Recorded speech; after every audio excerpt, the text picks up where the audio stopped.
Moi, c'est juste un témoignage. J'ai vraiment suivi avec beaucoup d'attention ce que les deux orateurs viennent de dire. J'ai un seul mot à vous dire, c'est merci et beaucoup de respect.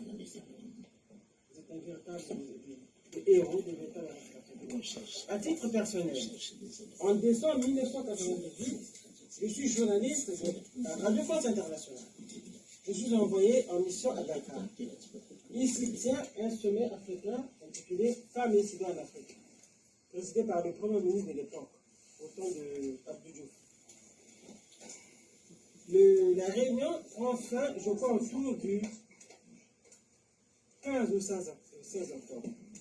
Je suis dans un hôtel à Dakar et je reçois un coup de fil de la présidence me demandant de rester à Dakar pendant une quinzaine de jours parce que le président aurait éventuellement des choses à me confier. Donc, Abdou Diouf. Donc, tout le monde rentre chez lui, il y avait au moins plus de 500 délégués. Hein. Je reste à Dakar. Et pendant le temps où je suis à Dakar, je vais me balader, puisque je ne fais rien. Je suis à l'hôtel, je mange, comme... mais ce que je vous dis n'est pas sorcier. Hein. Tous les journalistes se connaissent ça. Hein. Vous arrivez dans un pays africain, les chefs de pays, vous restez là. 15 jours, vous avez des vacances, ça se passe comme ça. Bon, c'est ça la France. Pendant que je me trouve à Dakar, je vais me balader au marché, pour ceux qui connaissent le Sénégal, Grand Dakar. Je vais chercher des tissus, j'aime beaucoup des tissus africains.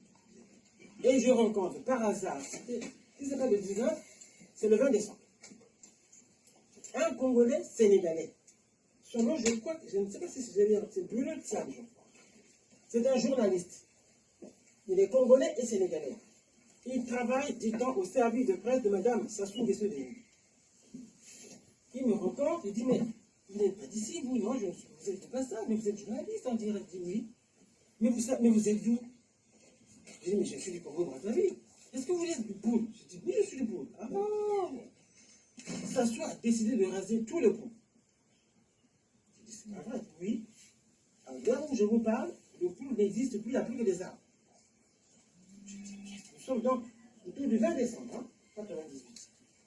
Je dis, mais qui êtes-vous? Il me dit, donc, je suis interne, non.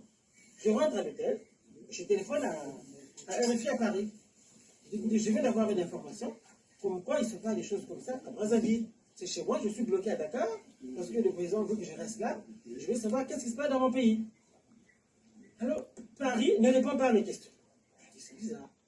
Moi, on m'a dit qu'il se passe ça dans la région de Poul. C'est ma région, je veux savoir qu'est-ce qui se passe. Je suis bloqué à Dakar, je respecte le président, mais moi je veux revenir à Paris. Et RFI ne répond pas. Donc quand vous viendrez à Paris, on verra ça. Donc je reste encore quelques jours à Dakar et je rentre à Paris. Donc quand je rentre à Paris, je fais d'abord le reportage pour lequel je suis payé. Celui que RFI m'a donné sur le sida. Et après, je contacte la communauté congolaise de Paris et je vois que tout Paris brûle. Les Congolais de Brazzaville, de Paris sont vraiment dans un état.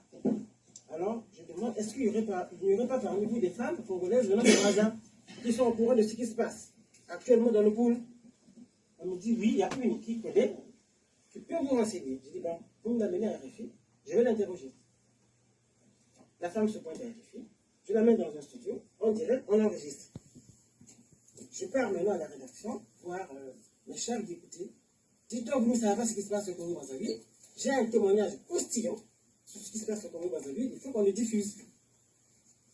Écoutez la réaction de RFI. Ah non, on ne veut pas en parler.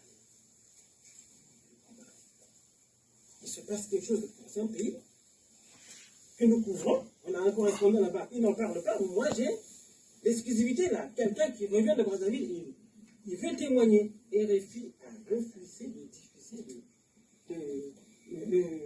le témoignage de la femme du Poul, du Congo-Brazzaville. Nous sommes là, donc en janvier, je crois, janvier 1999.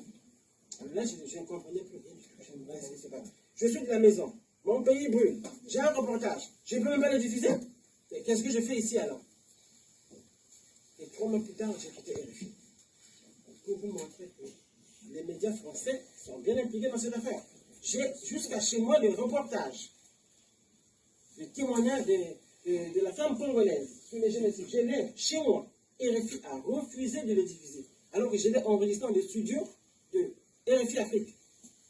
Jusqu'à présent. s'ils connaissent rien dans cette affaire, pourquoi ils refusent? Pourquoi RFI a refusé de diffuser des témoignages d'une femme de poule sur les antennes de RFI? Pourquoi? Ça veut donc dire que la presse française, notamment RFI, est bien impliquée dans ce dossier. Donc ça, c'est une contribution au débat. C'est ça. Et moi, j'ai quitté RFI pour ça. 3 mois plus tard, j'ai quitté, j'ai dit, c'est pas la peine. Si vous voulez que je parle des femmes du Sénégal, vous êtes d'accord. Mais quand je parle des femmes de poule, vous ne voulez plus. C'est pas la peine, je quitte. C'est comme ça que j'ai quitté RFI. Voici un témoignage comme quoi la France est bien impliquée dans ce dossier. RFI a refusé jusqu'à le reportage de l'air. Un jour, je pourrais le faire.